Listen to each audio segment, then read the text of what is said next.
Assalamualaikum warahmatullahi wabarakatuh. Perkenalkan, nama saya Niniko Fadila dari Universitas Pancasakti Bekasi, Prodi Manajemen, dengan nomor NIM 28921500128. Yang terhormat Ibu Iva Masrifa SEMN selaku dosen pengampu mata kuliah perilaku organisasi. Di kesempatan kali ini saya akan membahas tentang perilaku kelompok. Kelompok adalah dua individu atau lebih yang saling berinteraksi dan saling bergantung, yang saling bergabung untuk mencapai tujuan tertentu. Jenis-jenis kelompok yang pertama itu ada kelompok formal, adalah kelompok kerja bentukan yang didefinisikan oleh struktur organisasi dengan penugasan kerja yang sudah ditentukan. Perilaku-perilaku yang harus ditunjukkan di dalam kelompok ini ditentukan dan diarahkan ke sasaran organisasi. Yang kedua ada kelompok informal, adalah kelompok yang tidak terstruktur, formal dan tidak ditentukan oleh organisasi dan terjadi karena respon terhadap kebutuhan akan hubungan sosial. Kelebihannya adalah kelompok ini bisa memenuhi kebutuhan sosial anggotanya yang dapat mempengaruhi perilaku dan kinerja anggotanya itu.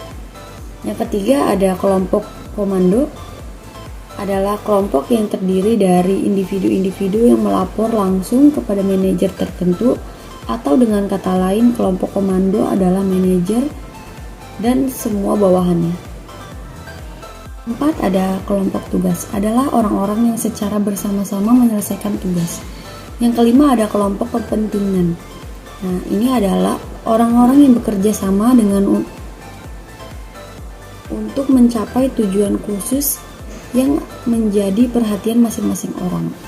Yang terakhir ada kelompok persahabatan, adalah persekutuan sosial yang sering dikembangkan dari situasi kerja, ditetapkan bersama-sama karena memiliki satu atau lebih karakteristik yang sama. Karakteristik kelompok. Karakteristik yang menonjol dari suatu kelompok antara lain adanya dua orang atau lebih, berinteraksi satu dengan yang lain, saling berbagi beberapa tujuan yang sama, melihat dirinya sebagai suatu kelompok.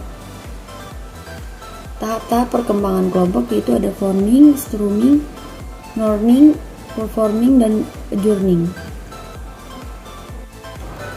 Tahap pembentukan atau forming merupakan tahap pertama dalam pembentukan kelompok kerja. Para anggota ini mulai mempelajari tugas yang diberikan dan berkenalan dengan anggota lainnya.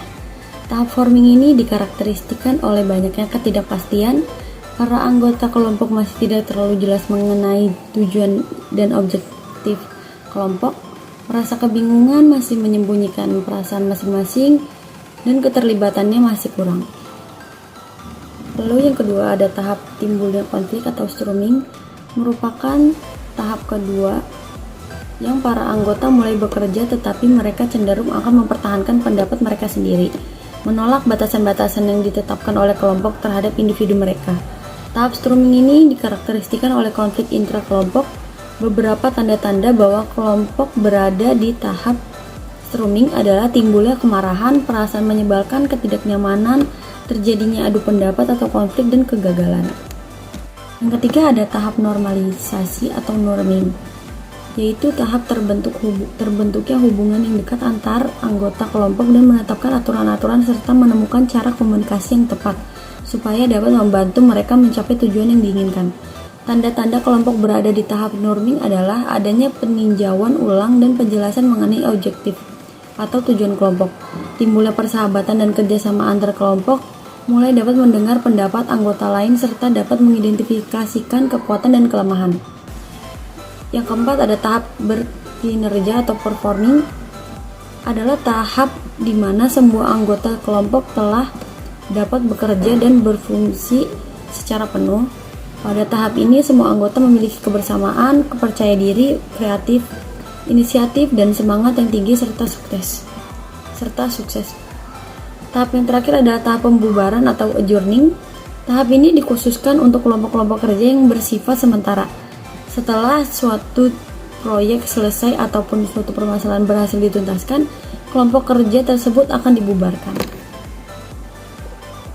Teori-teori pembentukan kelompok. Yang pertama ada teori kedekatan.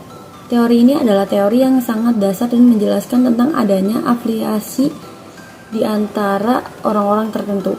Seseorang berhubungan dengan orang lain disebabkan adanya kedekatan. Yang kedua, teori interaksi. Teori ini menjelaskan pembentukan kelompok berdasarkan aktivitas-aktivitas interaksi-interaksi, sentimen-sentimen atau perasaan dan emosi, dan semuanya saling berhubungan.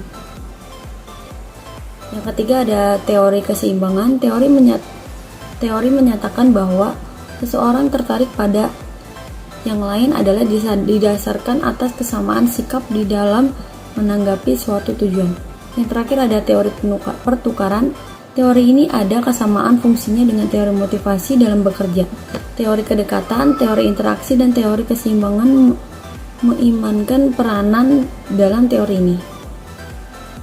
Ada beberapa alasan mengapa manusia atau setiap individu memerlukan kelompok atau pembentukan kelompok, yaitu untuk pemuasan kebutuhan, adanya kedekatan dan daya tarik, adanya tujuan kelompok, adanya alasan. Pada dasarnya, yang membuat terjadinya hubungan antara kelompok dalam buku perilaku organisasi ya karya Miftah Toha, yaitu A. Kesempatan untuk berinteraksi, B. Kesamaan latar belakang, dan C. Kesamaan sikap. Sekian presentasi dari saya, kurang lebihnya mohon maaf. Wabillahi taufiq wal hidayah. Wassalamualaikum warahmatullahi wabarakatuh.